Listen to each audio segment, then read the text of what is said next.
하는 게 비문학은 어렵다고 얘기하는데 어려운 게 맞아. 어려운 게 맞고 중요한 게 어려울 수밖에 없는 게 이제 기억해야 될 게 우리가 불리한 조건에서 문제를 풀어야 되기 때문에 첫 번째는 일단은 항상 얘기하는 게 기억하라는 얘기야. 시간. 시간 제한이 걸려 있지. 두 번째가 뭐냐? 순간 기억력에 한계가 있어. 순간 기억력 한계. 그다음에 세 번째가 순간 집중력에도 한계가 있어. 삼중고를 겪어야 되거든. 여기에 이제 심적인 압박감도 있지. 실전에서는. 그지? 예를 들면 1차를 합격했는데 내가 인서울 뭐 좋은데 1차 합격했어, 오배수로. 그런데 이제 예를 들어 최저를 맞춰오면 합격시켜 주겠대. 그랬을 때 국어가 뭐 한 2, 3은 떠야 된다. 이러면 긴장이 안 되면 그게 더 이상한 거거든. 그러니까 사중고를 겪어야 되는데 이제 알아둬야 될 게 이제 여기서 문제가 이러다 보니까 이제 본문의 내용을 봐봐. 이 세 가지가 시너지를 일으키기 때문에 너네 봐봐. 이거를 처음부터 끝까지 아무리 집중해서 읽어도 한 번 읽었을 때 내용을 다 기억을 하느냐 못하는 게 정상이거든. 그러니까 열 가지를 읽으면 보통 두세 가지 기억나면 많이 하는 거야. 그러면 이제 알아둬야 될 게 애들이 못 푸는 이유가 뭐냐면 일단은 무작정 읽어. 무작정 읽으면서 뭔가 조금 낯선 개념이 나와. 그러니까 니들 특징이 그렇거든. 너네 선배들도 요령을 안 알려주면 어떻게 푸나 뒤에 가서 예를 보잖아. 그러면 예를 들어서 뭐 경제지문이다. 예를 들어 니들이 제일 싫어하니까 경상수지란 무엇인가 나왔어. 처음 듣지. 그러면 어렵다고 생각하니까 겁나 동그라미 해놓고 거기다가 굉장히 집중을 해. 처음 보는 개념을 이해하기 위해서. 그게 중요한 게 아니야, 사실은. 그러니까 너네가 이제 알아둬야 될 게 이 세 가지 한정된 자원을 가지고 본문을 때려 부셔야 되는데 본문이 어떻게 구성되어 있냐면 첫 번째 정의. 이게 뭐냐면 개념풀이지. A는 B다. 그지? 두 번째 뭐라 그래서 분류. 그지? 여러 대상을 나눠놓고 기준에 따라서 얘는 어디 소속돼 있고 얘는 어디로 속하고 이런 거지. 세 번째가 뭐냐? 분석이지. 여기서도 많이 속아. 특히 우리가 이제 과학기술 지문 같은 경우에도 보면은 예를 들어서 A라는 대상이 있을 때 얘가 B랑 어쨌든 그래서 분석이라고 하는 거는 구성 요소별로 쪼개게 되는데 이게 사실은 뭐야? 개념풀이의 연속이거든. 예를 들면은 A는 B랑 C랑 D로 구성되어 있는데 B는 무슨 역할을 하고 C는 무슨 역할을 하고 D는 어떤 역할을 한다. 이렇게 나온단 말이야. 그러니까 니들이 보통 분석에서 많이 속는 이유가 이런 거야. 예를 들어서 뭐 전자기장 트랜스포다. 예를 들면 뭐 기술 지문이야. A라는 대상이 있어. 뭐 이게 이제 예를 들면은 뭐 어떤 특정 장치야. 근데 이제 이게 구성되어 있는 게 예를 들어 이거 적지 마. 이게 예를 들어 주는 거야. B는 특정 역할을 해. 뭐 예를 들면은 전류를 유도한다. C의 경우에는 예를 들어서 전류를 변환한다. 세 번째의 경우에는 예를 들면 출력한다. 이렇게 얘기를 하면 A라고 하는 카테고리에 B, C, D가 함께 이렇게 있는 거잖아. 그지? 그러니까 얘가 구성 요소야, 하나하나가. 그러면 이제 니들 입장에서는 이게 생소한데다가 지금 처음 봤단 말이야. 보통 처음 보는 거를 나오게끔 유도를 한단 말이지. 지금 처음 봤어. 그리고 각각의 개념 정의가 나오니까 이거를 되게 중심적으로 본단 말이야. 여기에 신경이 많이 갈 수밖에 없지. 요령을 모르면. 근데 이러면 망해. 내가 계속 얘기하지만 이게 중요한 게 아니고 이게 왜 그러냐면 얘는 보통 어디서 다시 재정립이 돼. 이게 기술 지문이잖아. 이거 우리가 지난번에 확인했지. 어디 어라운드 뷰 지문 나왔었지. 위에서 카메라 보는 거 그지? 그거 우리 문제 풀어봤지만 우선순위 높은 선지다 어디 쏠려 있었어? 과정이었단 말이야. 순서. 예를 들면 2단계에서 소위 말해 왜곡을 보정하고 3단계에서 원근감을 보정하는데 이제 선지 보면은 야, 2단계에서 원금 부정하는 거잖아. 맞지? 이런 식으로 몰아간단 말이야. 자세히 들여다보면 기억날 거야. 다 그렇게 배치가 돼 있어. 요는 뭐냐? 분석이 중요한 게 아니라 얘는 반드시 순서, 즉 순서가 과정이란 말이야. 과정. 순서를 통해 재정립되는 과정이 반드시 있어. 그럼 무슨 소리냐? 여기서 니들이 하나하나 집중을 한다고 한들 어차피 순서가 예를 들면 B가 어떻게 되고 C가 어떻게 된 다음에 C에 뭐가 주어졌을 때 D가 나온다. 예를 들면 그러면은 그 과정에 있는 부분에서 다시 한번 재정립을 해야 돼. 어차피. 그러면 분석에서 내용을 보느라고 에너지를 빼앗겨도 어차피 여기서 한 번 더 굴려줘야 된단 말이야. 그럼 위에서 보는 게 의미가 없어. 다시 얘기하지만. 어차피 과정을 볼 때 정의가 나오거든? 그러니까 이게 뭐냐? 얘네 셋은 쓸모가 없다는 소리야. 사실 솔직히 얘기하면. 그러니까 내가 이따가 선지 우선순위 분리도 보여줄 텐데 너네도 아마 느끼겠지만 지금 하루 이틀 듣는 게 아니고 특히 이제 고3들 같은 경우에는 짬이 지금 꽤 오래됐다 보니까 뭐 수업을 좀 오래 들은 친구들 같은 경우에는 우선순위가 대부분 어디서 나온다는 걸 안단 말이야. 우선순위가 높은 선지의 특징이 뭐냐면 1, 2, 3번에 관련된 내용이 아니라 4번부터지 이제 뭐야? 첫 번째가 과정이지. 이게 순서란 말이야, 사실상. 어떤 메커니즘이 이루어지는 과정에서 이제 어떤 순서로 이루어지느냐. 그리고 5번이 뭐야? 상관관계. 이게 겁나게 중요하지, 사실. 이게 정비례, 반비례 딱 두 개밖에 없어, 사실. 근데 이제 중요한 게 요게 과정은 보통 기술 지문.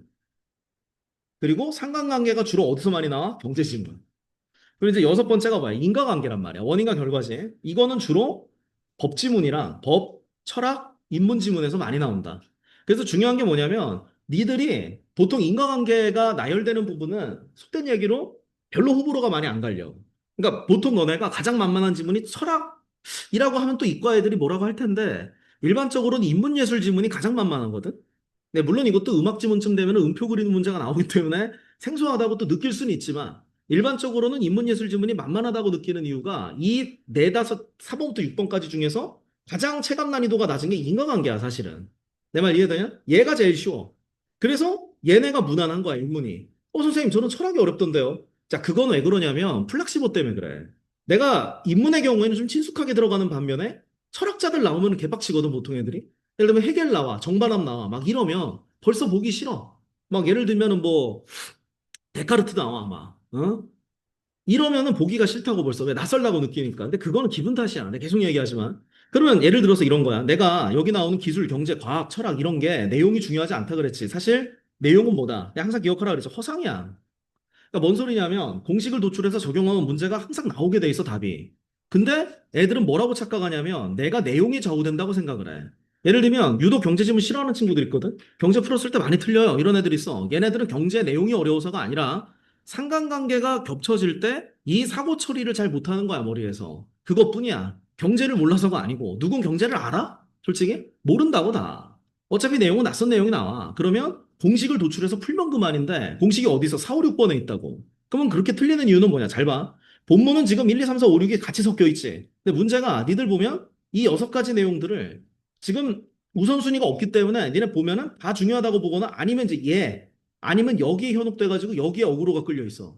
그러면 봐봐. 이게 망할 수밖에 없는 게 여기 지금 세 가지 자원이 한정돼 있는데 이거를 전부 여기 4, 5, 6번에 쏟아부어 1.4를 해도 이길까 말까인데 이거를 갖다 여 쐈다, 여 쐈다, 여 쐈다, 여기 몇 번 쐈다 이러고 앉아 있는 거야. 어차피 본문을 보면 다 같이 가져갈 수가 없기 때문에 얘네만 엑기스를 뽑아가지고 공식 도출하고 그냥 그걸로 풀면 그만이야. 근데 그게 안 되니까 망한단 말이야. 첫 번째는. 이해되냐? 뭔 얘기인지. 그리고 두 번째. 출제위원들이 지금은 수능 트렌드가 어떻게 나오느냐. 2015년 이전까지는 영어가 상대평가다 보니까 국어가 그렇게 살벌하게 나올 이유가 전혀 없어. 그럼 이 얘기는 뭐냐? 문제가 어느 정도는 납득 가는 난이도로 나오고 이때는 특징이 뭐냐면 예를 들어 이런 거야. 17번 문제가 있어. 예를 들면 그러면 17번 문제는 예를 들어서 요 부분을 딱 보면 답이 나와. 18번 문제는 이런 식이야. 18번 문제는 그 위에를 보면 딱 답이 있어. 우리가 이런 거 발췌독이라 그래. 똑같이 1대1로 매칭이 돼. 옛날에는 그랬어. 대체로. 그런데 요즘은 그렇게 안 내. 이유가 뭐냐면 영어가 홍보가 됐기 때문에. 영어가 절대평가로 돌아가고 지금 아마 대학 상담받는 친구들 보면 알겠지만은 서울연대 같은 경우에도 영어 2등급을 1등급으로 쳐준단 말이야. 왜 그러냐면 별로 변별력이 없다고 판단하는 거야. 내용이 쉬워지는 데다가 솔직히 절대평가다 보니까 애들이 경쟁해서 등급을 받는 게 아니야. 그러면 재수 삼성이 껴도 솔직히 큰 차이가 없어. 그리고 문법 한 문제 나오지.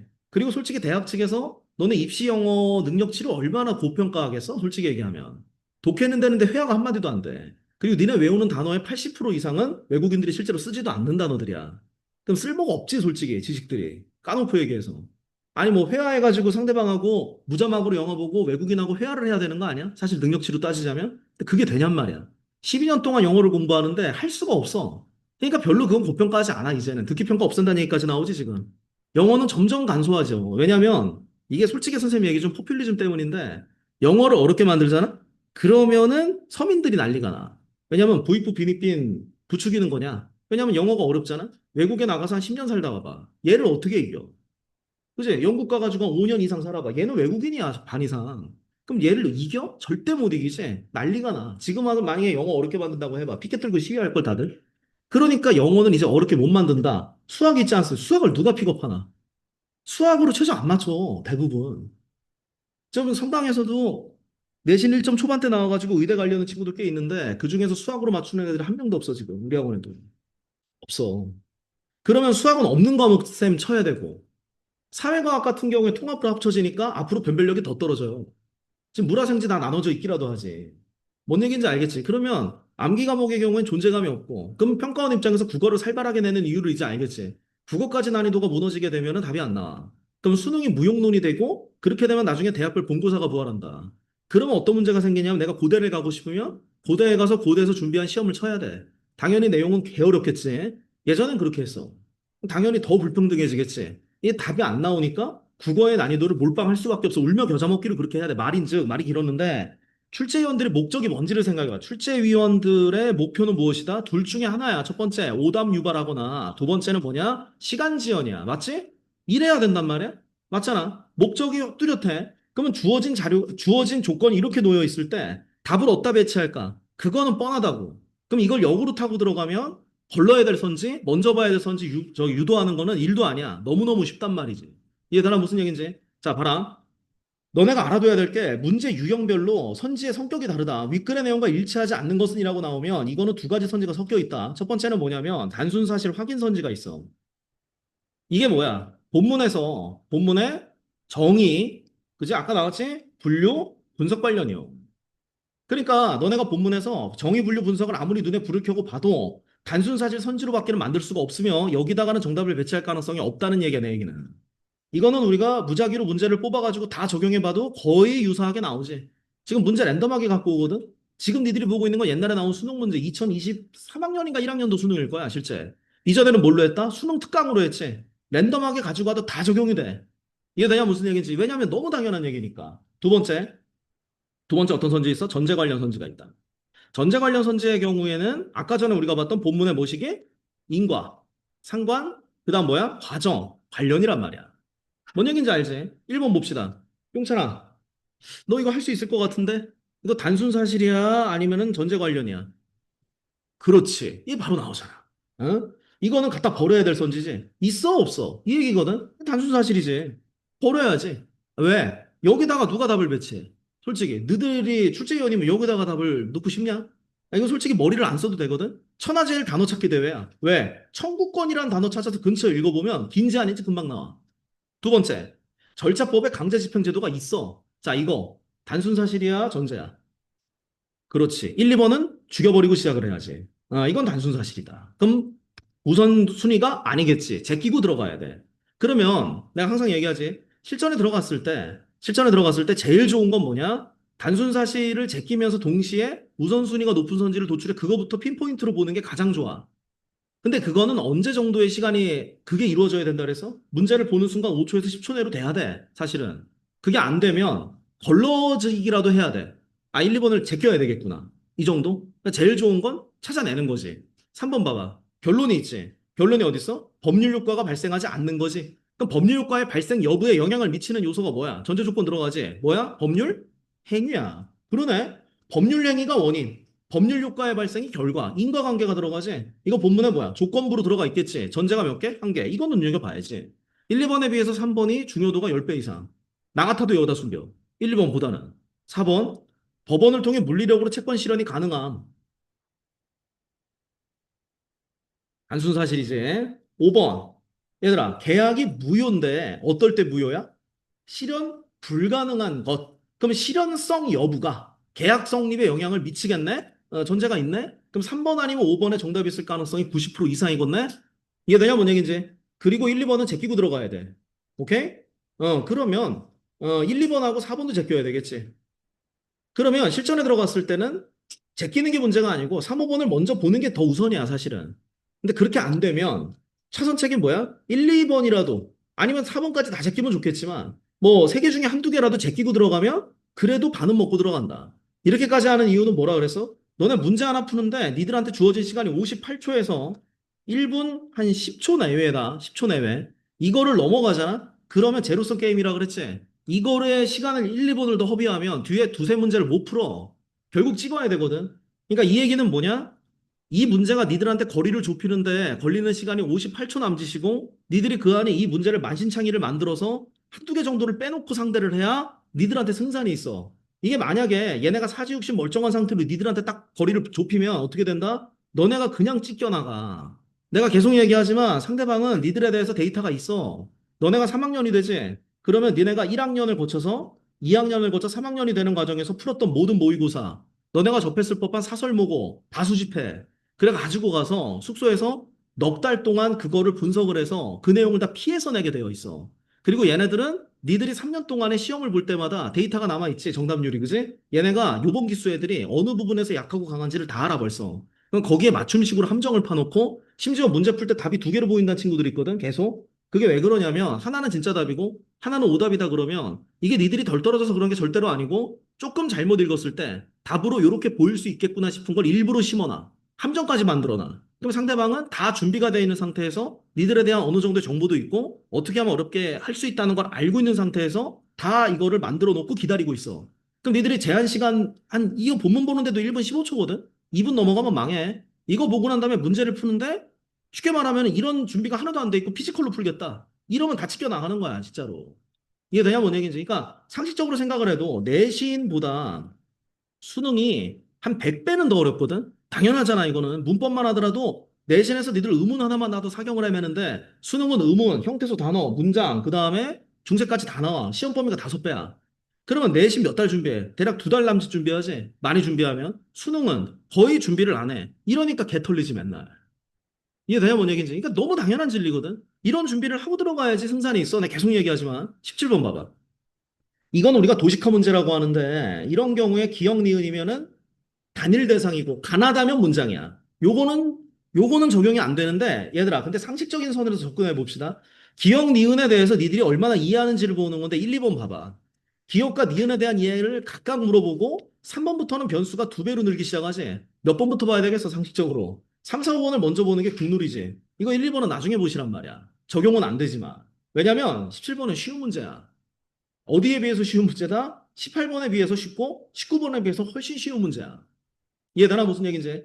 이거는 그래서 그렇게 보면 되고 자, 그 다음에 요 부분.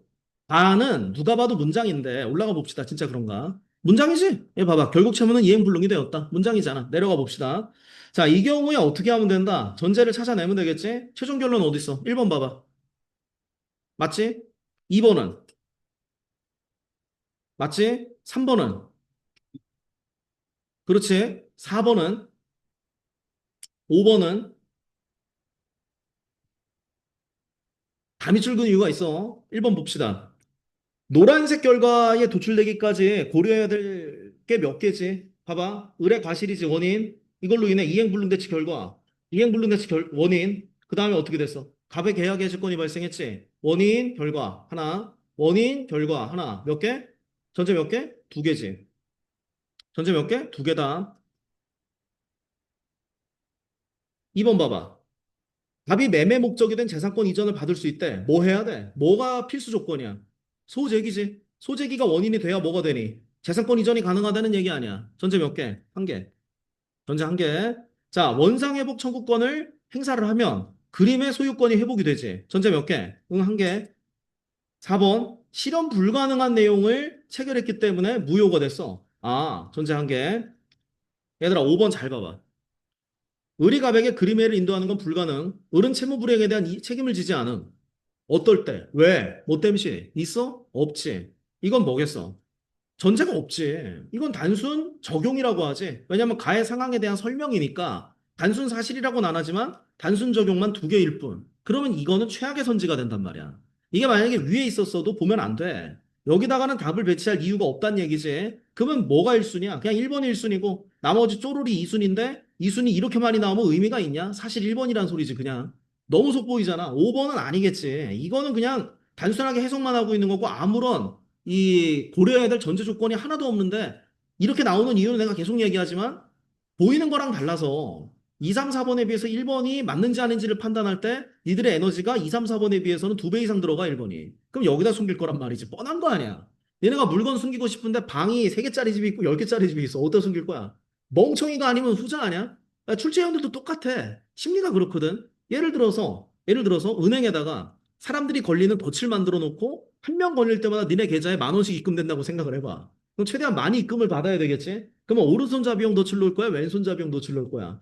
당연히 오른손잡이용이겠지. 왼손잡이도 있긴 하겠지만 오른손잡이가 압도적으로 통계가 많지. 사람의 행동이 그렇게 된다니까? 프로파일링도 별게 아니야. 결론적으로는 내가 그래서 비유해줬지. 살인사건이 벌어졌는데 이게 범인이 윤곽이 안 나오면 프로파일러가 투입되지. 그럼 제일 먼저 하는 게 뭐라 그랬어? 어떻게 죽었어? 이게 아니야. 왜 죽였어요? 왜 죽임? 이거란 말이야. 이게 뭔데? 목적이거든. 목적을 알고 주어진 조건을 알면 다음에 행동을 예측할 수가 있어. 이건 신기한 게 아니다. 그러니까 예를 들면 목적이 뭐야? 좀 살벌한 부유지만 예를 들어서 원한이야. 아니면은 금전이냐. 자, 보면 원한 관계는 보통 면식범에 의해서 일어나거든. 야, 처음 보는 사이에 길거리에 지나가다가 봤는데 원한이 생겼어. 이거는 아니기 때문에 그 원한에 의해서 살인을 했다. 그러면 목적이 원한이면 그 다음에 이 범인이 했을 법한 행동은 뭐다? 이 사람의 신원이 최대한 늦게 노출되는 게 낫겠지. 왜냐? 이 사람의 신원이 노출되면 주변 인물 탐문 조사부터 들어갈 거란 말이야. 그럼 평소에 사이가 안 좋았거나 원한 관계가 있다는 걸 주변인들이 증언할 거고 자기가 특정이 되겠지. 그럼 제일 먼저 할 행동은 뭐다? 이 사람의 신분증이라든가 지문이라든가 이런 거를 인멸하려는 시도를 할 거야. 그러면 살인 현장으로부터 가장 가까운 동네 하천이나 아니면 다리 밑으로 가는 해당 시간대에 CCTV 동선을 따보면 나올 수 있다. 예, 근데 다만 이거는 현실에서는 세상은 넓고 미친놈은 워낙 많은 데다가 현실은 뭐야? 변수도 있어. 예를 들면 범인이 이동을 하다가 사람들을 마주쳐가지고 돌아갈 수도 있는 거거든? 사실 솔직히 얘기하면 변수가 있지만 요거는 통제된 변수기 때문에 거의 비슷하게 나와.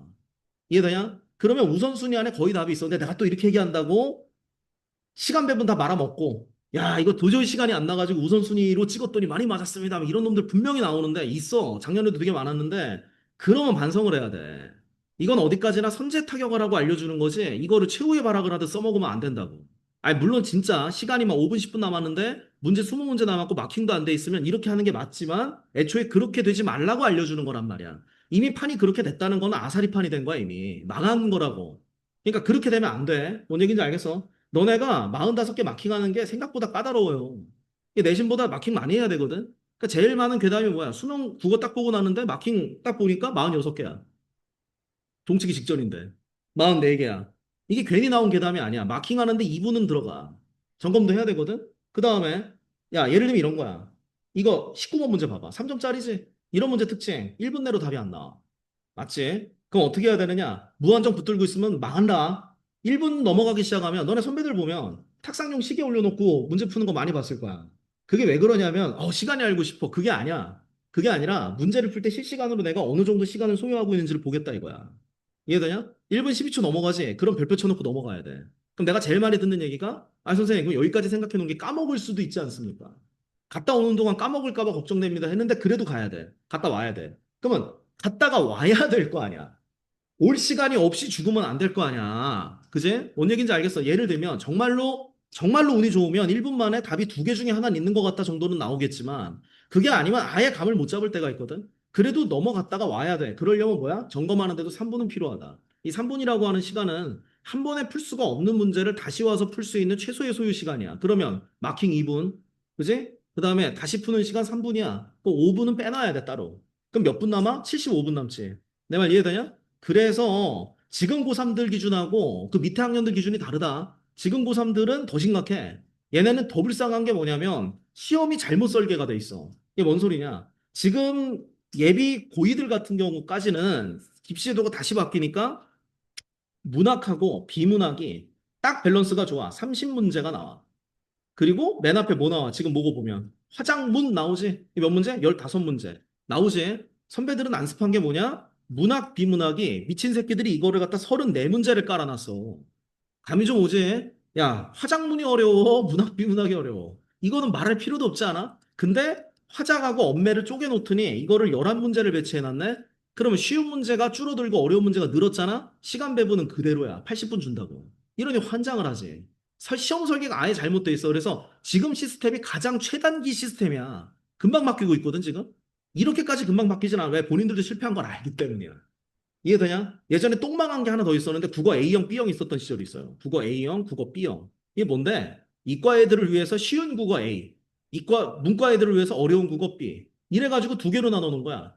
벌써 듣기가 좀 이상하지? 대차게 망함, 2년 만에 망함, 원점 회귀. 그러니까 지금 학년이 제일 불쌍해. 지금 예비 고3이 제일 불쌍한 학년이지. 왜? 얘네 밑에서부터 5등급제로 바뀌면서 내신 시스템 다 바뀌지? 수능도 다 바뀌지? 이렇게 되니까 오래 못 가면은 이제 지방령이 될 수가 있어. 이게 심각하단 말이야. 그러면 얘네가 문제가 뭐냐? 11문제를 몇 분 내로 풀어야 돼? 6분에서 8분 내로 풀어내야 되고. 이해되냐? 그래야 돼. 왜냐면, 봐봐. 34문제지. 보통 니네 선배들이 옛날 시스템으로 30문제면 대략 65분이 걸려요. 여기에만. 이해돼? 그럼 몇 분 남아? 대략 10분 남지? 그러면 여기서 보통 몇 분 정도? 8분에서 10분 내외로 다 풀어야 돼. 화작문 15문제를. 이거 넘어가잖아? 15문제인데 15분 만에 풀면 안 됩니까? 응, 망해. 망한다고. 그런데 이제 우리 고3들은 더 불쌍한 게 뭐냐? 이거를 이렇게 풀어내야 돼. 왜? 34, 얘 봐봐.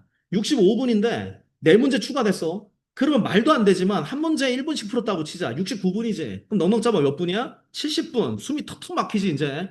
왜냐면 이제 몇 분 남았어. 자, 70분이면 10분 남지. 근데 화작 원매 풀어야 되지. 점검해야 되지. 5분 따로 빼놔야 되네. 그러면 미친 뭐야? 6분 8분이 아니라 마지노선이 몇 분이다? 5분 컷을 내야 돼. 이러니 미칠 수밖에 없지. 아니, 비문학 문학이 네 문제가 추가가 되는데 그걸 어떻게 4분 내로 다 풀어내냐고. 평균적으로 이렇게 나와, 진짜. 이해되냐? 그러니까 다시 원점 얘기하잖아. 그러니까 요 시스템으로 얘기를 해주면 화작문에서 8분에서 10분 남짓으로 나와야 되고, 이렇게 나오려면 화법도 내가 다 요령은 알려줄 건데, 화법은 기본적으로 본문을 안 봐야 된다. 본문 보면 망해.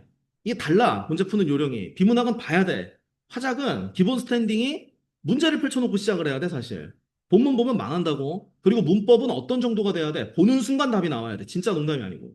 아니, 어떻게 그렇게 됩니까? 하는데, 나중에 짬이 차면, 고3 정도가 되면, 문법을 꾸준히 공부했다는 전제하에 의문 변동 같은 건 보는 순간 답이 나와, 진짜로. 이해되냐? 그러니까 사실 문법을 하는 게 유리하지. 현행 고3들도. 근데 이제 어느 놈 머리통에서 나온 생각인지 모르겠는데 문법을 분리를 해서 적출을 해놨기 때문에 다 화작으로 몰리는 상황이고 그러다 보니까 이제 엄매가 화작에 비해서 등급 컷 점수대가 좀 낮지. 엄매 같은 경우에는 70점대 한 중후반 나오면은 1등급 노려볼 만한데 화작은 80점 넘어야 돼. 그러면 1이 나온단 말이야. 그러니까 이것만 해도 엄매가 유리하긴 하지. 근데 다만 학교에서도 애들이 픽업을 안 하니까 학교에서조차도 문법을 안 배웠는데 덜컥 수능에서 문법 찍기가 쉽지가 않으니까 화작으로 몰린단 말이야, 대부분. 조금이라도 유리하게 가고 싶으면 엄매가 맞다, 사실은. 왜? 문법이라고 해봐 A4용지 앞뒤로 3장이면 끝나니까, 사실은. 그러니까 내가 독하게 외울 자신만 있다면 그러하다. 그러기 때문에 첫째도 둘째도 시간 제한에 굉장히 압박을 느낄 수밖에 없다는 거. 그러면 이제 예를 들면 요거는 자, 하나만 더 얘기해 줄게. 그리고 이제 19번 같은 경우에는 일반적으로는 전제를 가지고 출연해야 되는데 이런 경우가 있어. 이제 이런 경우 많지는 않은데 전제의 수가 모두 유사하게 나오는 경우가 있거든. 이 경우에 우선적으로 봐야 되는 게 있어. 첫 번째가 뭐냐면 결과가 증가 또는 감소. 그러니까 예를 들면 변동이라고 하거든. 올라가거나 내려가는 걸 얘기해. 상승이나 하강이라고 나올 때도 있어. 변동값으로 들어가게 되면 이 경우가 좀 더 확률이 높아. 실제로 통계를 내보. 왜냐면 상식적으로 생각을 해봐. 예를 들면 A가 B일 때 C가 일어난다 이거랑 A가 B일 때 C는 증가한다라는 걸 생각해 보면 후자는 상관관계를 깔고 가잖아. 내 말 이해되냐 뭔 얘기인지? 변수가 하나 더 있는 셈이지. 요쪽이 조금 더 유리하고 두 번째 공통점 위주로 구성되는 경우 이거 통계가 그래. 차이점 관련 선지가 차이점 관련 선지가 우선순위가 높다. 무슨 얘기인지 알겠지? 그러면 봐봐. 예를 들면 여기 지금 보면 증언, 유언, 매매는 법률행위다. 의사표시를 요소로 한다. 라고 나오는데 문장 패턴 자체가 단순 사실에 가깝고 얘는 일단 없는 놈 취급해야 돼. 나중에 보란 뜻이야. 아예 폐기 처분하란 뜻이 아니라 가능성은 열어놔야 돼. 그 다음에 여기 잘 봐. 잘 보면은 전제 숫자가 다 똑같은데 뭔가가 조금 느낌이 오지 지금. 느낌이 오지. 그럼 몇 번부터? 3, 4, 5번 위주로 보는 게 맞다. 이따가도 이거 위주로 보면 돼. 얘가 1순위다. 알겠나 뭔 얘기인지? 자, 그 다음. 요거는 잘 들어. 문맥상 의미는 요게 거의 고정 문제로 나오긴 하고 그나마 요즘 수능은 뭐가 안 나오냐면 사자성어가 안 나온 지가 꽤 오래됐어. 너네 옛날 선배들은 사자성어도 고통받았기 때문에 나중에 시험 보기 직전에 이만큼 뽑아주거든? 한번 읽어보기라도 하라고. 나올 수 있기 때문에. 뭐 고장난명 이런 거 나오면 머리 아파. 뭔 소리인지 모른단 말이야. 너네가 아는 사자성어는 몇 가지가 있긴 하겠지만 이것도 작정하고 내면은 개 힘들어. 근데 안 나와 이제는 잘. 요는 뭐냐? 어휘 문제가 유형이 두 개라 그랬지. 어휘 문제가 첫 번째가 뭐냐? 문맥. 두 번째가 사전적 의미. 근데 얘가 조금 요주의, 주의 대상이다. 왜냐면 문맥은 감으로 찍어도 돼. 솔직한 얘기로. 내가 이런 얘기 싫어하는 거 알 거야. 하다 보면 저절로 좋아진다. 감으로 찍어라 싫어하는데 얘는 맞아. 문맥은. 알아서 올라가. 왜? 니들 아프리카 꼰대발라 사람이 아니잖아. 한국인이잖아. 가능. 근데 사전적 의미 조심해야 되는 이유는 국어 사전의 정의를 복붙한 다음에 단어 하나씩 바꾸나. 이런 얼핏 보면 맞는 말처럼 보이거든, 나? 요것만 조금 조심하면 돼. 나머지는 무난해. 솔직한 얘기로. 내 말 이해되지? 무슨 얘기인지. 그럼 다시 올라가서. 내용을 보면서 내 말 잘 들어. 집에서 내가 어떻게 하라 했어? 비문학을 혼자 풀어보겠다. 안 하는 것보단 낫다. 다만 열심히 읽고 열심히 풀면 그냥 제자리 걸으며 이거 고3들도 있기는 한데 내가 물어보면 고3들도 똑같이 얘기해. 3학년들이 1학년에 비해서 모의고사 많이 풀어봤겠지. 그지? 당연한 얘기지만은 얘는 모의고사를 한 번이라도 더 봤을 것이고 문제를 봐도 후배들보다 훨씬 더 많이 풀어봤을 텐데 니네 선배들도 하나같이 하는 얘기가 모의고사를 많이 풀긴 했지만 비문학을 푸는 양에 비례해서 등급이 안 올라갑니다. 라고 얘기를 하는 게 맞다고 원래. 그게 왜 그러냐면 무지성으로 읽고 풀기 때문이야. 이유가 뭐냐? 내용 자체는 의미가 없는 게 한 번 쓰고 버리는 개념이란 말이야. 여기 나오는 내용은 집에 가서 오늘 만약에 공부하겠다고 계약 조건 뭐 이런 거 뭐 아니면 판결 뭐 채권 이런 거 공부하면 안 된다고. 배경 지식을 이렇게 다 쌓는 건 불가능하다. 그렇기 때문에 중요한 건 뭐냐? 무지성으로 읽지 마시고 읽을 때 내가 아까 얘기한 거뭐 세 가지를 뽑아내는 연습을 해야 돼. 이거는 흘려봐야 돼. 흘려봐야 돼. 내 말 이해되냐? 그래서 내가 시범을 보여줄 때도 뭐야? 4, 5, 6번을 뽑아내는 걸 실제로 보여주고 실제로 너네가 뽑아낸 4, 5, 6번이 우선순위랑 딱 일치된다는 게 여러 번 나오지 지금 계속. 몇 주째 하고 있잖아 지금. 그러니까 몇 번만 연습하면 된다. 그리고 이제 요 질문 많이 하던데 첫 번째 아니 선생님 그럼 선지를 먼저 보고 문제를 보는 저 뭐야 본문을 보는 겁니까? 아니면 본문을 보고 문제를 봅니까? 이러는데 얌전하게 본문 보고 문제 보셔. 이거를 보고 딱 기억을 한 상태에서 본문을 읽으면서 풀면서 읽겠다. 하지 마. 하지 마. 그 옛날에는 됐어. 쉽게 나왔을 때는. 2014, 2015 이럴 때는 되지. 물수능인데. 지금은 그 짓 하면 망해. 더 헷갈려. 이해되냐? 지금 법지문도 니들이 싫어하는 게 많은데 뒤에 봐봐. 분량이 지금 너네 지금 이런 거 보면은 플락시도 효과 때문에 굉장히 어렵게 느껴진단 말이야. 생소하지. 내용 자체가. 아직 봐라 지금. 확률의 오버슈팅 이러고 있다. 이거를 지금 보고 나서 기억한 상태에서 읽으면서 푸시겠다고? 불가능하단 말이야. 오히려 안 하는 이만 못한 방법이다. 이해되냐? 그리고 이제 인간 같은 경우에 뭔 짓거리 하냐? 이제 두 가지야. 노쓸모 짓을 하거나 불가능한 걸 주문하지. 한 번 읽을 때 머릿속에 다 집어넣으라고 이제 강요한단 말이야, 니들한테. 아니지, 그게 되냐고. 아, 그럼 어떻게를 좀 알려주든지. 그건 없어. 야, 알아서. 야, 이거 봐봐. 자, 이거를 한 번 읽었지? 자, 문제 풀 때 다시 가지 마. 다시 안 가야 돼. 아, 선생님 어떻게 그렇게 돼요? 그렇게 하라는 게 맞습니까? 한 번 보고 다시 안 가게 해야지. 막 이지랄 하고 있는 거야. 아니, 한 번 보고 다시 안 가는 학생이 당신한테 왜 배워? 리더기야? 율곡이야 뭐야? 아, 내가 뭐 10줄씩 한꺼번에 읽고 한 번에 이해가 되면 당신한테 배울 이유가 뭐가 있어, 멘사 회원인데. 그게 안 되니까 앉아 있는 거 아니야. 근데 일타니까 앞에서 박수 치고 있어. 사이비 교주야, 무슨. 와, 맞구나. 우리 교주님 말씀이 맞아. 막 이런 느낌인 거야. 아니, 어이가 없지. 내가 그래서 실전에 들어가서 적용해 봐라. 적용이 안 되면 엉터리야. 시험장에 들어갔을 때 너네랑 문제밖에 없어. 적용이 되냔 말이야. 안 돼. 때려 죽여도 안 돼. 뻘짓거리나 하고 있는 거지. 그리고 이런 짓 하지 말라 그랬지. 문단 나눠가지고 꼭 중심같이 이런 짓 하고 있어. 문단 나눠도 중심 문장 찾아봐. 뭐 예를 들면은 뚝 보다 보면은 뭐 예를 들면 반대 야 이런 거 잘 봐. 접속사 중요해. 뒤에 역접이야. 누가 몰라? 그러나 뒤면 뭐 반대로는 역접이겠지. 뭐 순행이겠냐 그러면은 이거 모르는 사람이 어디 있어? 중심 문장을 찾는다고 내용이 뭐 저절로 이해가 되나? 절대 아니야. 이것을 왜 하고 있느냐? 해줄 게 없으니까. 아무 의미가 없어. 그리고 그럴싸한 말은 붙여놔. 이항 대립, 뭐 역접 이래가지고 뭐 이론 설명 이만큼씩 붙여놔. 아무 실용성이 없어. 그 짓거리 하는 거는. 내 말 이해되냐? 그리고 두 번째, 열심히 읽고 풀었을 때 문제 수가 이만큼 늘어나면은 비례해서 정답률이 점점 올라가느냐? 아니라 그랬지 내가. 이거 10년 할 거면 그래도 돼. 왜? 인간의 지능과 가장 이 밀접한 관련을 맺고 있는 게 비문학이야, 결국에는. 배경 지식이 거의 무력화되거든, 여기서는. 그럼 순수 너네 언어 사고력만 가지고 피지컬로 풀어야 되는데, 이거를 몇 년 새로 올릴 수가 있다? 이거는 불가능하단 말이야. 인간 지능이 좋아지긴 하지만 10년 단위로 좋아져. 게다가 니들이 수능에 몇 달이나 투자한다고. 3년이라고 하지만 3년이 아닐걸? 니네 내신하다 보면은 겨울방학 2달 빼곤 할 수 있는 시간이 없어야. 그러면 거의 넉 달이나 5달이야. 그거 찔끔찔끔 본다고 올라가겠어? 거기다가 국어만 하는 것도 아니잖아. 다른 과목도 보지. 그럼 몇 번 읽고 푼다고 올라가냐? 절대로 안 되지. 10년 동안 이 짓거리 하면 올라가긴 하겠지. 너무 늦잖아, 근데. 내 말 이해되냐, 뭔 얘기인지? 그래서 얘기하지만 뻘짓거리 하지 마라. 안 되는 거 그냥 안 되는 거요.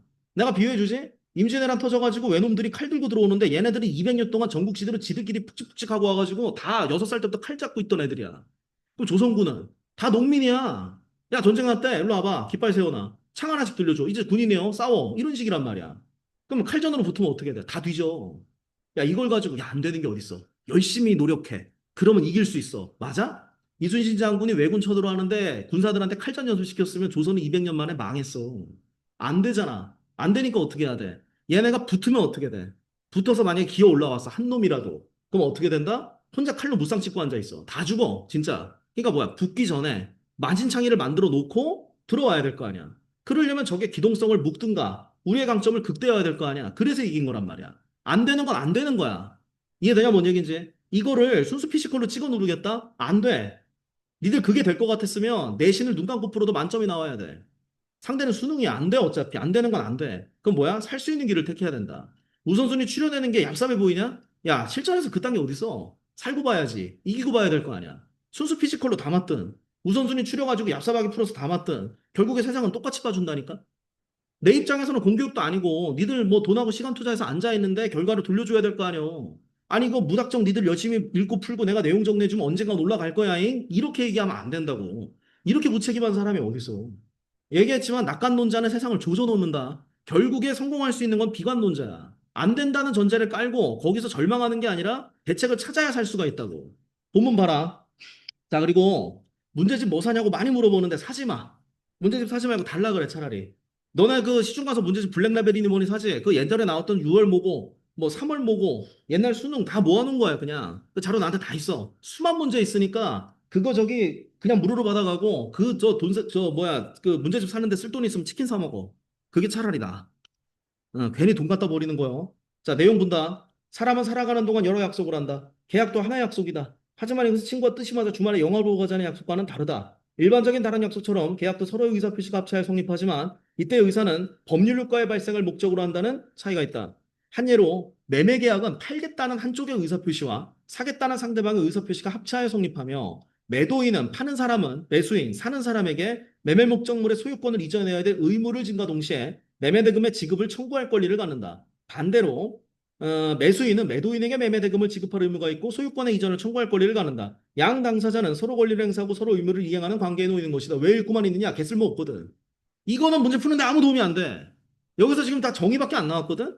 여기서 우리가 의외로 도출할 수 있는 거 하나밖에 없어. 니네 이거 읽을 때 이것만 도출하면 끝나. 자, 앞에서 무슨 얘기 나왔어? 서로의, 자, 중요한 거, 원인 결과 잘 봐. 집중. 자, 첫 번째 끌어낼 거, 의사 표시. 맞지? 의사 표시를 하면 의사 표시가 합치되는 순간 뭐가 발생한다? 법률 효과가 발생한단 말이야. 이해되냐? 여기서 법률 효과가 발생한다는 것은 뭐가 발생해? 의무, 그 다음에 뭐다? 권리가 발생한다는 말과 같다. 무슨 얘기인지 알겠어? 자, 원인 결과 잘 봐. 인과관계의 답이 있어. 의사를 표시해서 의사 표시가 합치가 되면 법률 효과가 발생한다. 필기 안 해도 돼. 왜냐면 요거 뽑아줄 거거든. 정리한 다음에. 그리고 본문 읽는 게 아니라 요것만 보고 풀라고 할 거야. 자, 원인, 결과지. 계속 봅시다. 이처럼 의사표시를 필수 요소로 하여 법률 효과를 발생시키는 행위를 법률행위라 한다. 정의 나왔잖아. 근데 니들 보면은 처음 보는 개념이 나오면 여기다가 형광펜으로 밑줄 긋고 열심히 본단 말이야.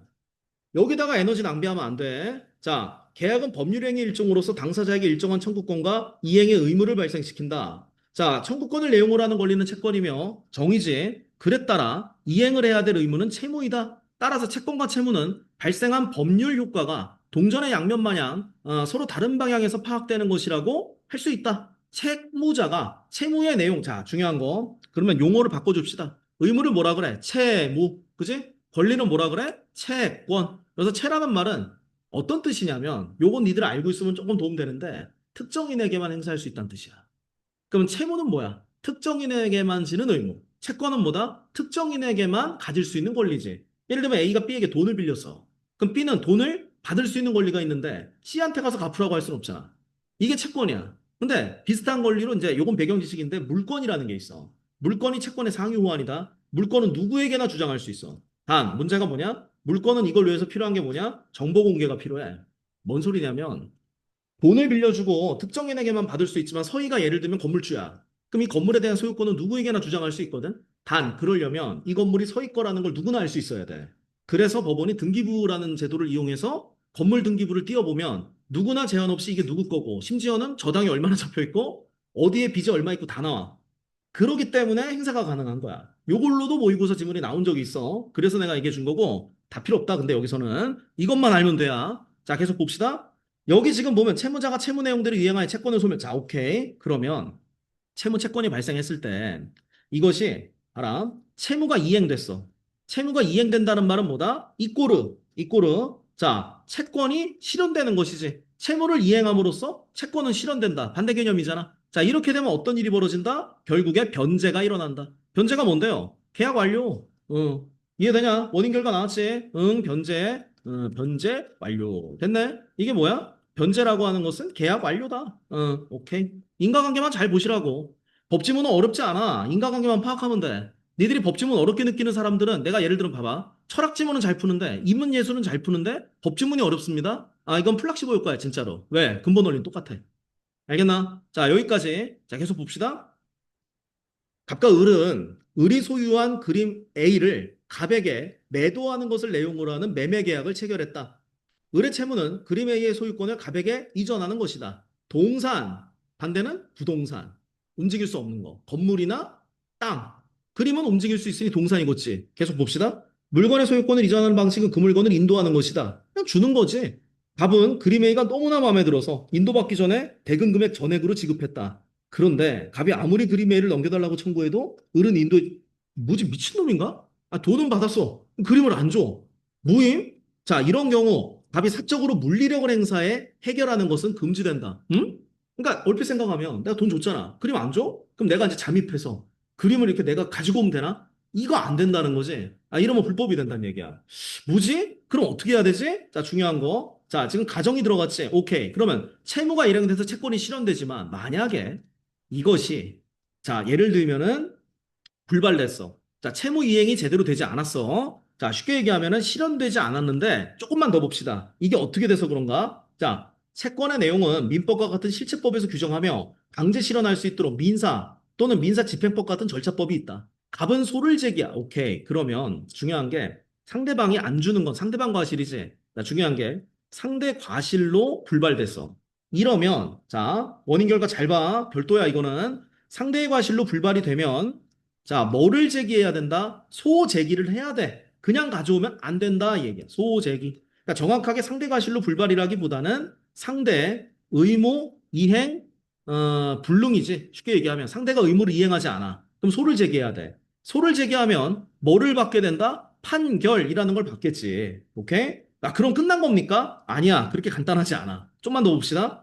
자기가 가진 채권의 존재 내용을 확정받고 나아가 판결 내용을 바탕으로 뭐를 다시 신청해야 된다? 개복잡하지? 자, 뭐를 신청해?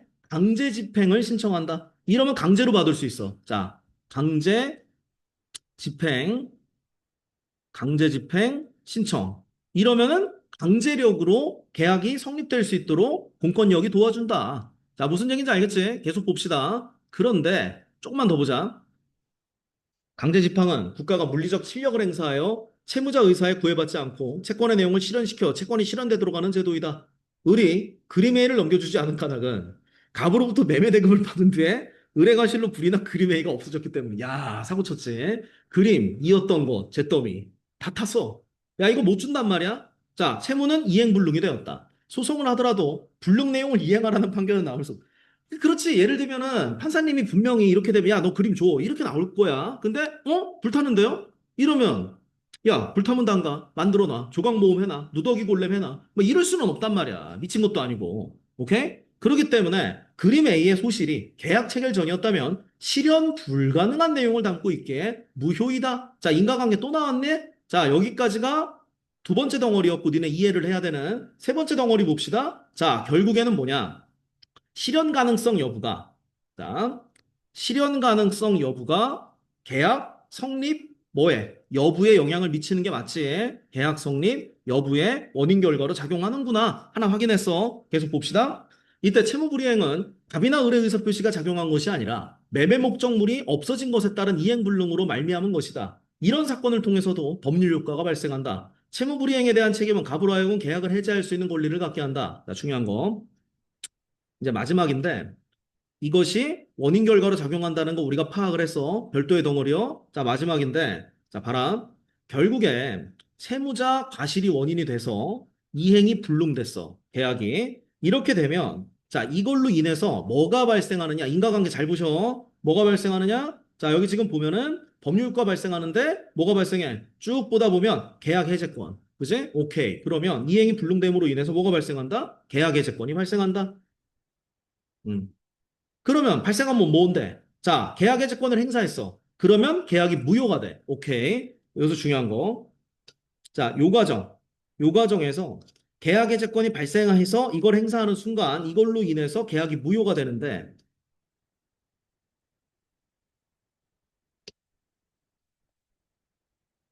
맞지?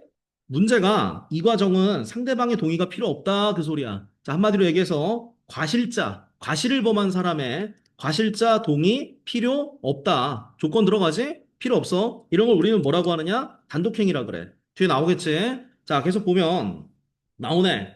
여기서 단독행위라고 한다. 갑은 계약을 해제했다. 이로써 그 계약으로 인해 발생한 채권과 채무는 없었던 것이 된다. 당연히 계약의 양상자는 자신의 채무를 이행할 필요가 없다. 이미 이행된 게 있다면 원상복구해야 된다. 그래서 끝난 줄 알았지? 계약이 불효가 됐기 때문에 원상회복 청구권을 또, 개 복잡해, 진짜. 자, 원상회복 청구권을 발동을 해야 돼. 자, 원상회복 청구권. 이거를 발동이 돼. 이게 발동되면 이제 원점으로 돌아가. 돈을 돌려받을 수 있게 된다. 그래서 계약 이전으로 회계할 수 있다. 됐나? 이게 다야. 글이 굉장히 많은데 사실 뽑아내면 엑기스는 몇 개 없거든. 자, 이게 지금 내가 네모로 표시해놓고 글자가 좀 커가지고 많아 보일 수 있는데 그렇지도 않아. 이게 다거든. 봐라. 자, 마지막으로 정리한다. 잘 봐야 돼. 의사가 표시가 되면 법률 효과가 발생을 해. 의사 표시 합치되는 순간 이게 채무 채권 발생시키는 거랑 같다. 이렇게 되면 채무를 이행해서 채권이 실현되면 변제가 되면서 계약이 끝나. 이건 아주 좋은 케이스인데 문제는 채무 이행 과정에서 상대 의무 이행이 불능이 됐어. 이렇게 되면 소를 제기해서 판결을 받음으로 인해 강제 집행을 신청할 수 있다. 여기서 한 가지, 실현 가능성 여부가 계약 성립 여부를 결정한다. 따라서 채무자 과실로 인하여 이행이 불능이 돼버리면 이 과정에서 계약 해제권이 발생하고 계약 무효가 되는데 이 과정은 과실자 동의가 필요 없어. 그리고 이걸로 인해서 연상회복 청구권이 발생을 하게 되고 이걸로 계약 이전으로 돌아갈 수 있다. 이게 다야. 자, 우리가 지금 보면 이게 분량이 결코 적은 게 아니거든. 근데 엑기스는 몇 개 없어. 그리고 이거는 애들이 많이 물어보는 게 선생님 그러면 이거는 읽으면서 이렇게 정리를 해야 돼. 미쳤냐? 이거 쓰고 있을 시간이 어딨어. 그러니까 이제 어떻게 해야 되냐면 실전에서는 내가 이건 니들 보기 좋으라고 써주는 거고 해당되는 부분에만 밑줄을 긋는 거야. 형광펜도 여러 개 쓰면 안 된다. 딱 필요한 것만 여기만 밑줄 긋는 거야. 여기만. 내가 모르는 개념이 나왔을 때 밑줄 긋으면 개판돼야. 그거 안 돼. 여기만 딱딱 밑줄 긋고 머릿속으로 만들어야 돼 이거는. 이해돼? 그러니까 이제 하다 보면 늘어. 그러면 어떻게 하느냐? 내가 이제 요거 뽑아줄 건데 요거를 놓고 본문 읽지 마. 본문 읽지 말고 지금 정리해서 엑기스 출연했지? 이것만 보고 풀어봐. 알겠나 뭔 얘기인지? 자, 잠깐 멈추고. 여기까지 있는 거. 실제법에는 청구법에 대한 규정도 있고 절차법에 강제집행제도가 있으니까 네가 자력구제하지 마라라고 위에 있었단 말이지. 당연히 정답은 여기 없지. 법률 행위가 없으면 법률 효과가 발생하지 않는다. 법률 행위가 법률 효과인데 위에 올라가 보면 지금 인과관계가 좀 비틀어놨지. 봐봐. 지금 니네가 봐도 의사 표시가 합치되는 순간 법률 효과가 나온다니까. 법률 효과가 채무채권 발생시키는 거야. 아니 누가 뭐 총들고 협박했냐? 두 사람이 자발적으로 그림 팔게, 살게 이거잖아. 합치되는 순간 계약이 된다는 거라니까? 그럼 니들 이런 생각할 수 있지? 선생님, 그러면 이거 계약서를 쓰고 도장을 찍어야지 효과가 생기는 거 아닙니까? 할 수 있는데 그런 말이 있었나? 없었지. 자, 이건 무슨 뜻이다? 계약서를 쓰지 않아도 구두상 이야기를 하면 법적 효력이 생겨. 그럼 어른들은 왜 계약서를 쓰죠? 수 틀리면 말이 달라지니까. 그래서 확실하게 해두려고 쓰는 것뿐이야. 이해되냐, 뭔 얘기인지? 그렇기 때문에 의사표시만으로도 발생을 한다. 아니, 그러면 앞에 친구가 마음이 맞아서 놀러 가는 것이랑 왜 그러면은 이것도 의사표시 합친데 왜 차이가 나는 겁니까? 친구랑 놀러 가는 게 채무랑 채권이냐? 이게 말이 안 되잖아. 그지? 그렇기 때문에 그래서 오히려 그런 예시를 든 거지. 정답이 3번이지. 인과관계를 뒤틀어 놨잖아. 4번. 단순 사실이고 맞지? 법원에 강제집행제도가 있기 때문에 물리력으로 채권 실현이 가능하고 자, 실현 불가능하면 무효지. 이것도 위에 있었지. 넘어갑시다. 자, 정답 3번이고 17번. 자, 이거 이제 귀찮게 하네 또 사람. 기억이 어디냐? 위로 올라가 보면 기억이 어딨어? 의뢰채무야. 자, 이거 이제 예시라는 걸 기억하시고 기억은 자, 뭐의 채무? 의뢰채무인데 얘들아, 의뢰채무가 뭐야? 그림을 줘야 되는 거잖아. 그지? 사실은 을은 채권도 있었지. 돈을 받을 수 있는 권리인데 그건 이미 실현됐어, 안 됐어? 돈 받았잖아. 그러면 뭐만 남았어? 의무만 남았지. 채무만 남은 것이야. 그럼 니은은 뭔데요? 자, 올라가 봅시다. 니은이 뭐냐? 나왔네? 어딨어? 어딨냐? 가만 있어봐. 이게 아우, 뭐, 왕창도 내려놨네. 가배 채권이네. 근데 맨 밑에 있는 꼬라지를 보니까 이미 막장된 다음인 것 같은데? 그지? 가배 채권. 음. 솔직히 의뢰채무 시점만 하더라도 계약이 이렇게 정신 나가 있을 줄 몰랐겠지. 이거는 뭐냐? 원상회복 청구권이랑 다를 바가 없지. 이해되냐, 뭔 얘기인지? 오케이. 그럼 봅시다. 기억은 매도인의 청구와 매수인의 이행으로 소멸한다. 의뢰채무는 그림을 주는 거잖아. 근데 파는 놈은 뭐라 그래? 매도인이고 사는 사람이 매수인이지. 아니 그러면 매도인이 청구를 해서 매수인이 이행을 하나? 가만히 있어봐. 매도인이 넘기는 사람, 매수인이 사는 사람이니까 의뢰채무가 그림을 줘야 되는 거면 이게 지금 잠깐만. 본문에 매수인이 그러네. 사는 거잖아. 매수인이 사는 거네. 그렇지. 그러면 매수인이 이행을 해. 아니, 매수인은 이미 이행을 했지. 돈 줬잖아. 그럼 뭘 이행을 해? 매도인의 이행으로 소멸되는 거지. 매도인이 이행을 안 하니까 망한 거 아니야? 1번 틀렸네. 1번은 아니란 말이야. 2번. 니은은 어디 있어? 요거지. 원상회복 청구권은 채권 채무자의 의사표시가 작용하여 성립한 것이다. 원상회복 청구권의 선제가 뭐였어? 자, 기억나? 내가 이거 정리해줬지? 원상회복 청구권 직전이 뭐니? 원상회복 청구권이 발생하기 위한 전제 조건이 뭐였어? 그냥 생기는 거 아니지? 뭐야? 계약 해제권이고 계약 해제권은 단독행위라니까? 그럼 상대방이 동의하지 않아도 발생을 해. 그럼 2번은 터졌지. 이거 아니야. 세 번째. 기업과 니은은 기억이 이행되면 니은이 소멸되는 관계이다. 아니 정상적이라면 그게 맞지. 의리채무는 그림을 줬잖아. 주면은 계약은 끝난 거지. 왜? 돈은 줬으니까. 그런데 니은이 너무 밑에 있었지. 이거 그림 홀라당 타서 없어졌습니다. 이거 아니었어? 그럼 문제가 뭐냐? 기억이 이행될 수가 없는 상황이지. 불능이잖아. 그런데 그러면 니은이 소멸이 되겠어? 내가 그래서 뭐라 적어줬어? 원상회복 청구권이지. 이건 뭐야? 내 돈 내놔 새끼야란 말이야. 그러니까 이게 쉽게 얘기하면 뭐야? 기억은 이행될 수가 없어. 그래서 전제가 잘못된 거야. 4번. 기업과 니은은 동일 계약의 효과를 서로 다른 측면에서 바라본 것이다. 얘들아, 이게 일반적이란 맞지. 왜냐면 넘기는 사람 입장에서는 의무가 뭐야? 그림 줘야 된 권한은 뭐야? 권리는 돈 받을 수 있지. 상대편은 돈을 줘야 되는 의무가 생기고 물건을 받을 수 있는 권리가 생기는 거 아니야? 원래대로라면 대칭이 맞아. 근데 막장 됐잖아. 니은은. 그럼 이렇게 얘기하면 안 되지. 원상회복 청구권인데 무슨 동일계약의 효과야. 계약 자체가 틀어졌으니까 말이 안 되는 거 아니야. 그러면 5번. 기업은 물건 의도의 의무가 있었어. 맞아. 여기까지 잘라야지. 맞지. 맞는데 줄 수가 없잖아? 그러니까 지금은 뭐야? 원상회복 청구를 했으니 내가 너한테 준 돈 내놔. 금전지급 청구지. 정답 몇 번? 5번이다. 얘들아 무슨 얘기인지? 요게 18번, 19번보다는 쉬운 문제다. 19번 봅시다. 18번 봅시다. 아예, 야, 다 뭔지 볼게. 요거네? 채무는 이행불능이 되었다. 잠깐만. 오른쪽 봅시다. 자, 채무자의 과실로 인해 이행이 불능이 되면 계약의 채권이 발생하고 계약이 무효가 되는데 이 과정에서는 채무자의 동의는 필요가 없다. 자, 그래서 원상회복 청구권이 발동이 되면 계약 이전으로 돌아갈 수 있다. 자, 요거 우리가 다 알았던 내용이야, 그지? 오케이. 그러면 의뢰 과실로 인해 이행 불능이 돼서 그대로 나왔는데? 인과관계 그대로 나왔잖아. 정답 몇 번? 1번. 이거는 완전 맞는 소리지. 이거 뭐 어떻게 틀렸다 그래? 의리 뻘짓해서 그림 홀랑 태웠네? 이행이 안 되네? 그래서 갑이 계약 해지권이 발생하고 나면 이걸로 인해 계약이 무효가 되면 원상회복 청구권이 발동이 되겠지. 이해되냐 뭔 얘기인지? 오케이. 넘어갑시다. 아 근데 혹시 딴 거 한 사람 있어? 나 이거 딴 거 했다. 없어. 오케이. 19번 봅시다. 야 이건 좀 짜증났을 거야 니네 문제 풀 때. 자 요거 풀이해줄게. 봅시다. 증여는 당사자 일방 한쪽이 자기 재산을 무상으로 상대방에게 줄 뭐를 표시해? 의사를 표시해. 이를 승낙하는 의사를 표시함으로써 성립된다. 자, 이거 뭐야? 자, 정리합시다. 증여는 증여자, 증여, 의사. 자, 플러스. 자, 상속자라고 할게 쉽게. 상속 의사. 두 개가 합쳐질 때 어떻게 된다? 성립되는 거지 뭐. 성립이라는 게, 자, 봐봐. 이게 지금 보면은 성립된다. 라는 것은 증여의사가 생김으로 인해서 뭐가 생기니? 의무가 생기지. 그러면 상속의사가 생김으로 인해 뭐가 생기니? 권리가 생기지.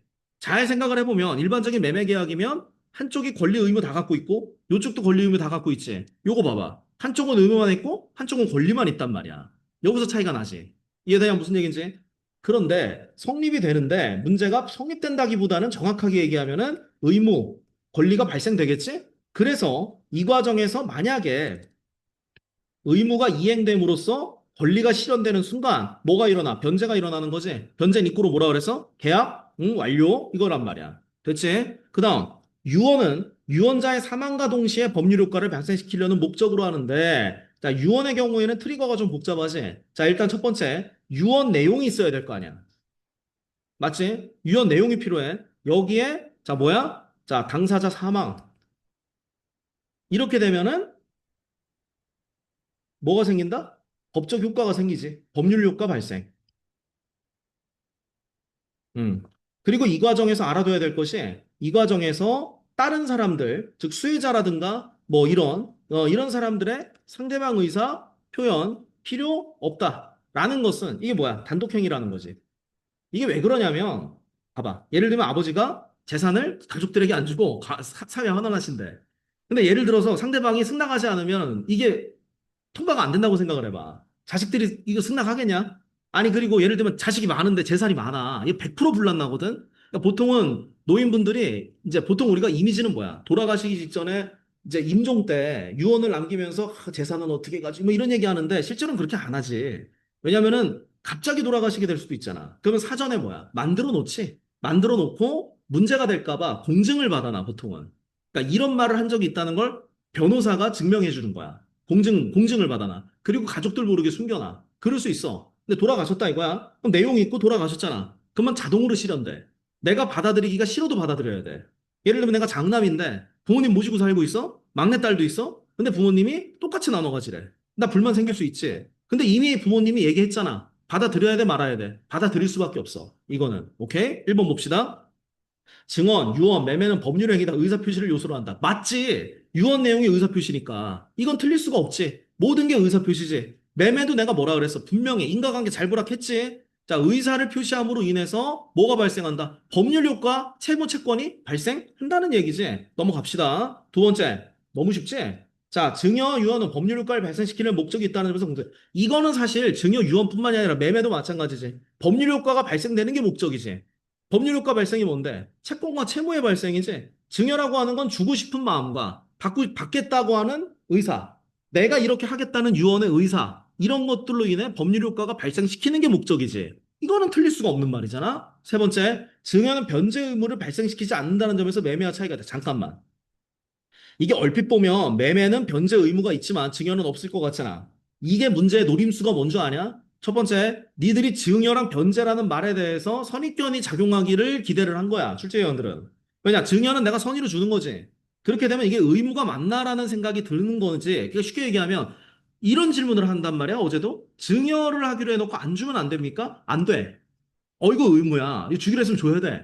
뭔 얘기인지 알겠지? 수령을 거부할 수는 있어. 이러면 무효가 돼. 왜냐? 당사자 간의 의사가 합치되지 않은 걸로 보기 때문에 다시 원점으로 돌아가. 그렇게 되면. 이해되냐? 무슨 얘기인지? 상속을 포기하면 문제는 뭐냐면 변제가 뭐였어? 의무가 이행돼서 권리가 실현되면 자동으로 발동되지. 변제는. 변제가 입구로 뭐였다? 계약의 완료. 그러면 봐라. 소위 말해 우리가 증여라고 하는 것도 결국에는 봐봐.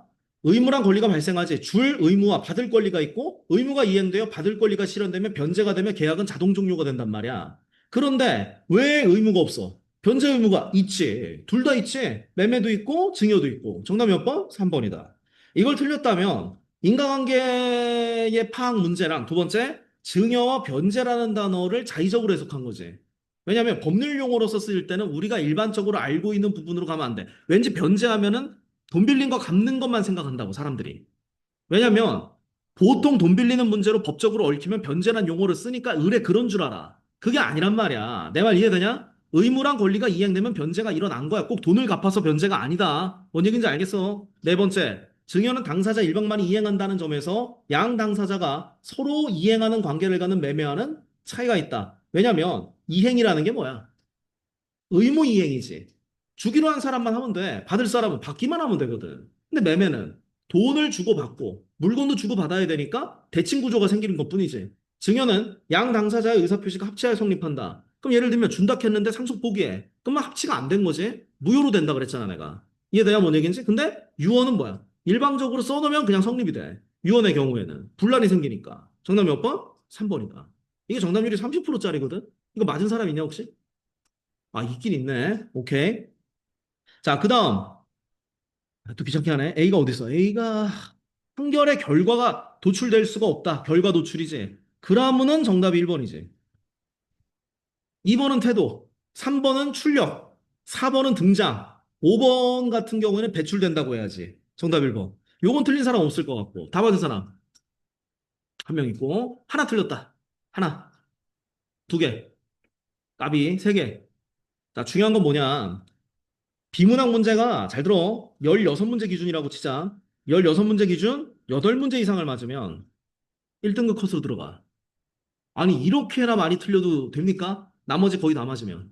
근데 대부분 1등급을 그렇게 맞아. 이유가 뭐냐면, 잘 들어. 화법하고 문법은 화작문이라고 하지. 이거는 올라가. 이거는 가성비가 갑이야. 노력하는 만큼 올라가. 고전문학. 너네 지금은 싫지. 그지? 고3 되면 어떻게 나온다? 수특, 수완, 100% 연계. 이해되냐? 그럼 남는 이제 최대 변수는 뭐야? 현대문학이지, 사실. 이 교육과정 밖에서 출제되거든. 어?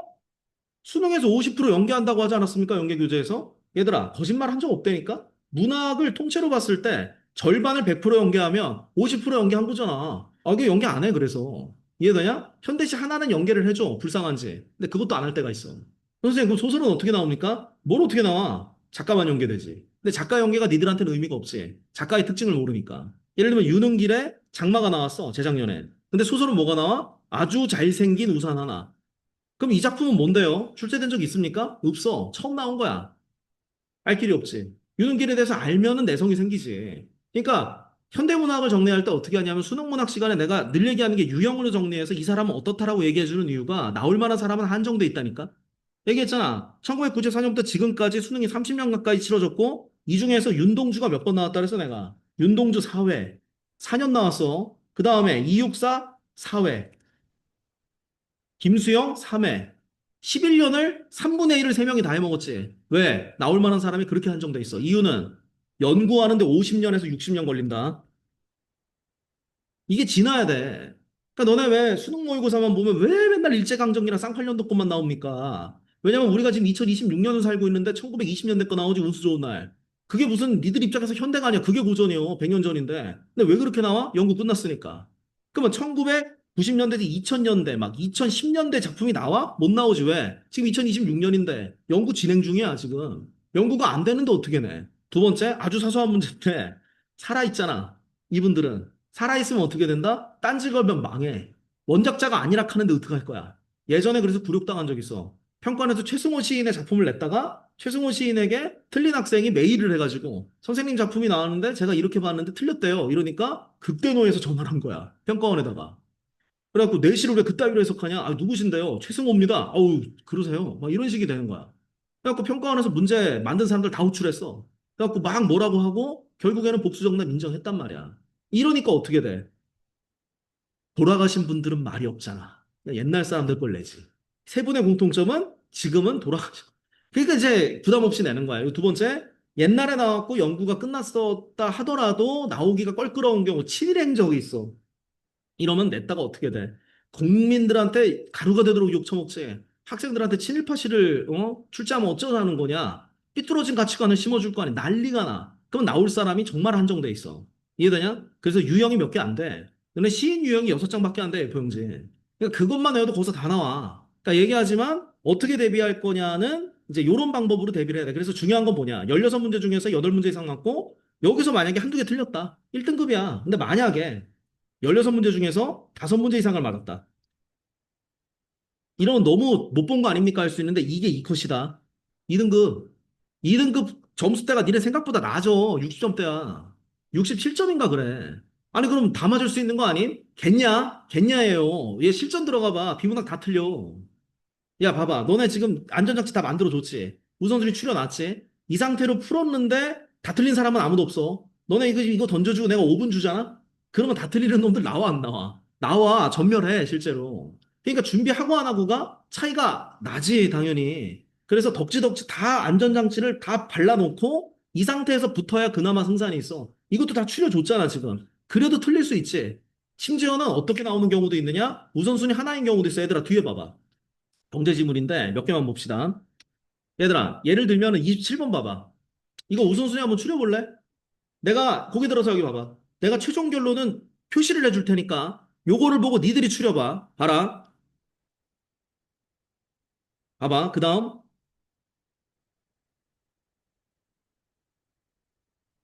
그 다음.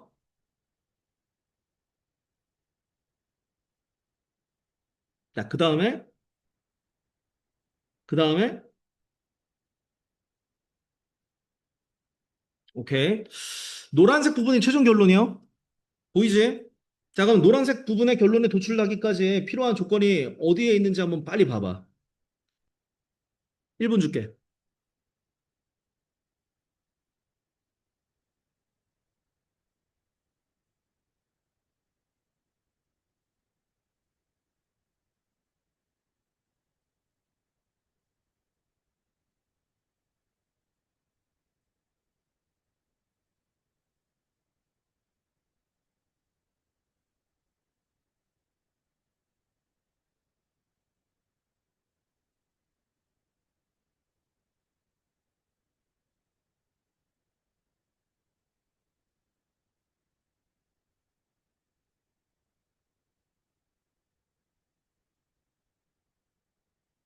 얘들아, 고개 들어봐.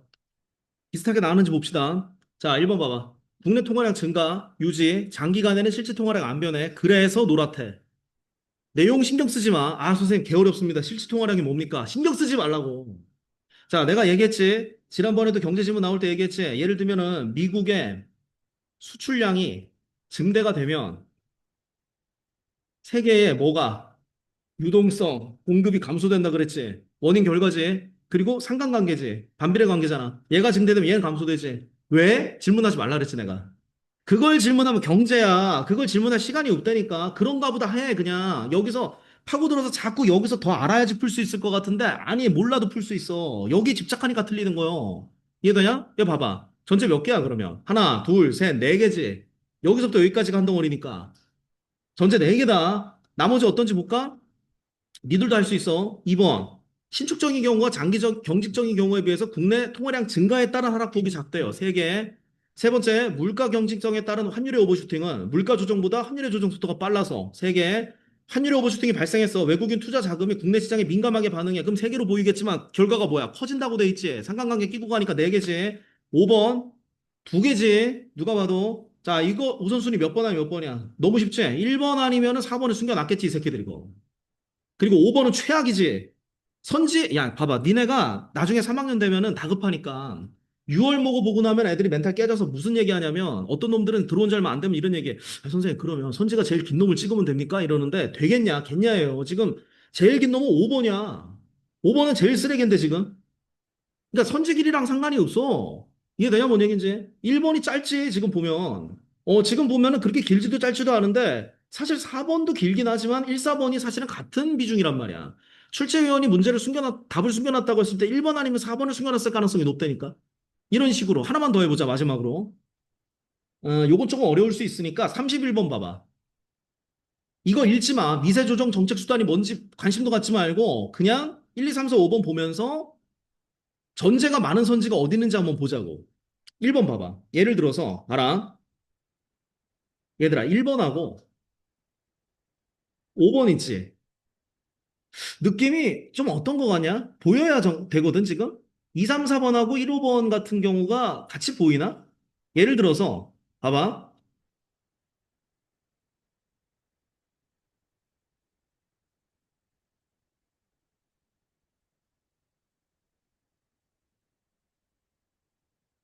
야, 근데 너무 노골적이잖아. 그지? 2번 봐봐. 수입 의존도와 환율 변동의 세율의 정도의 조정에 상관관계가 있어 없어고 1, 5번은 솔직히 그래 안 그래야.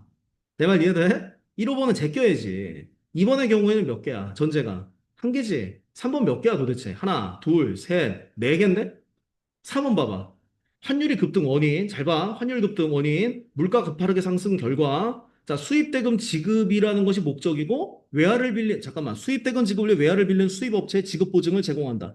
지급 보증을 제공한다. 수입 대금을 위해서 외화를 빌리는 수입업체. 요 상황에서 이렇게 한다는 얘기네. 지금 보니까. 이것도 두 개지. 5번.